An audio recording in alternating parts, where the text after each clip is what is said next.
एक ब्राह्मण थे तो तीर्थ यात्रा करना चाहते थे, उनके लड़के थे पर उनकी ज्यादा आज्ञा नहीं पालन करते थे, तो सोचा कि बूढ़ा अकेले तीर्थ यात्रा कैसे कर पाऊंगा। तो एक गरीब ब्राह्मण का लड़का था, उससे कहा कि भैया तू इधर उधर नौकरी के लिए भटकता, अगर तू मुझे तीर्थ यात्रा करवा दे तो मैं तेरी खान पान की व्यवस्था और धनराशि भी दे दूंगा। ब्राह्मण ने कहा चलो अच्छा है, आपके साथ तीर्थों का भी दर्शन होगा। तो जहां जहां जाना चाहते थे उन जवान ब्राह्मण बूढ़े ब्राह्मण को ले गया, तीर्थ दर्शन कराती हो। जब ब्रज धाम आया तो उसको बहुत बुखार आ गया बूढ़े को। उसने बहुत सेवा की, जैसे मतलब माता अपने बच्चे की सेवा करती है ऐसे सब सेवा की उस जवान ब्राह्मण ने। बड़ा द्रवित हुआ बूढ़ा ब्राह्मण, धनी ब्राह्मण था वो। तो गोपाल जी के दर्शन जब करने गया तो उसने कहा बेटा तुमने बहुत सेवा की है, तुम्हें क्या दे सकता हूं। मेरे एक बेटी है, बहुत सुंदर है बेटी और बहुत धन संपत्ति है, मैं तुम्हें दूंगा। बोले देखो बाबा तुम तो यहाँ बोल रहे हो, घर में तुम्हारे जवान लड़के हैं, हमारी पिटाई करेंगे। बोले हम गोपाल जी को साक्षी करके कहते हैं कि अपनी बेटी का ब्याह तुम्हारे से करवा दूंगा और संपत्ति भी दूंगा। बात हो गई। तीर्थ यात्रा करवा के जब घर पहुंचा तो बूढ़े की हिम्मत नहीं कि बात कर सके लड़कों के सामने, क्योंकि बेचारा गरीब ब्राह्मण का लड़का। महीना भर सोचता रहा कि कभी न कभी तो सूचना दे, वो तो सूचना नहीं। तो घर गया उनके और बोला देखो बाबा आपने कहा था कि तुम्हारा, तो लड़कों ने धक्का लगाया और दो चार थप्पड़ लगाए कि तेरी सामर्थ्य क्या है कि तू मेरी बहन से ब्याह करने की बात सोच सके। बोले नहीं बाबा ने कहा था। अब लड़कों की वो स्वरूप देख करके बाबा बदल गए। उनका हमें नहीं याद है कि हमने कुछ कहा था।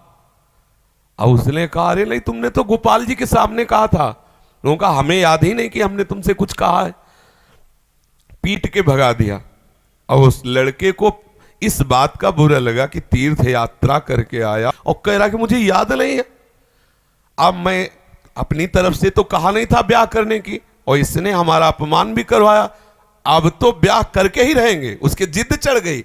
उसने पंचायत बुलाई और पंचायत में कहा कि इसने हमें तीर्थ यात्रा के लिए प्रेरित किया, तीर्थ यात्रा ले गया, मैंने इसकी सब सेवा की, इसने ठाकुर जी के सामने मेरे ब्याह की बात कही। तो बोले कोई और गवाही दो तब बात बनेगी। बोले गवाही में तो केवल हम ही और ये बुढ़ा और ठाकुर जी थे। तो बोले अब भाई गवाही तो दो में क्या, तुम जो कह रहे हो कि इन्होंने कहा वो कह रहे नहीं कहा, तो तीसरा चाहिए। वो तीसरे में तो ठाकुर जी थे। तो बोले अगर गवाही दे दें तो ब्याह हम जबरदस्ती करवा देंगे। पंचायत पहले लगती थी गांव में, जैसे होता है ना न्यायालय, तो छोटा मोटा न्यायालय समझो गांव का, पंच लोग जो निर्णय कर देते थे फिर वही होता था। तो बुढ़े से कहा तो बुढ़ा राजी हो गया, क्योंकि उसे पता था गोपाल जी थोड़ी आएंगे। उसने कहा अगर गोपाल जी कह दें पंचों के बीच में आके कि हाँ हमारे सामने ब्याह की बात हुई थी, तो अब किसी की बात नहीं मानेंगे, हम ब्याह कर देंगे। लड़के भी राजी हो गए, क्योंकि सबको पता था कि कोई ठाकुर जी मूर्ति थोड़ी चल के आएगी। और उसने मूर्ति नहीं माना था, उसने साक्षात ठाकुर जी माना था। आया वृंदावन और ठाकुर जी का शयन हो गया था। अब वहां से अब वो बहुत परेशान कि अब कल तक हम रुके फिर ठाकुर जी से बात करें, तो ऐसा। अब दरवाजा बंद थे, खटखटाया, क्योंकि उसके लिए मूर्ति थोड़ी है, और कहा सुनो गोपाल जी हम तुमसे ये पूछने आए कि वो जो वृद्ध ब्राह्मण था उसने कहा था कि नहीं तुम्हारे सामने ब्याह की बात। दो चार बार आवाज लगाई तो वहां से तो कोई उत्तर नहीं आया। फिर बहुत जोर से बोला भड़बड़ा के, देखो हम तुम्हें चैन से सोने नहीं देंगे, हम पैदल चल के आए, भूखे हैं, और आप ब्याह की समस्या है और आपको इसका उत्तर दे। छोटी मोटी बात होती तो छोड़ देते, ब्याह की बात है।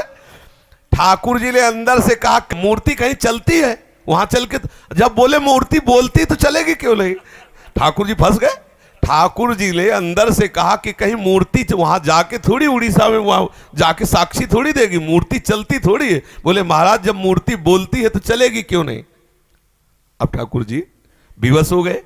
ठाकुर जी बाहर निकल के आए और सब सेवक लोग सुला के गए थे। समझो कितना भाव में दम है।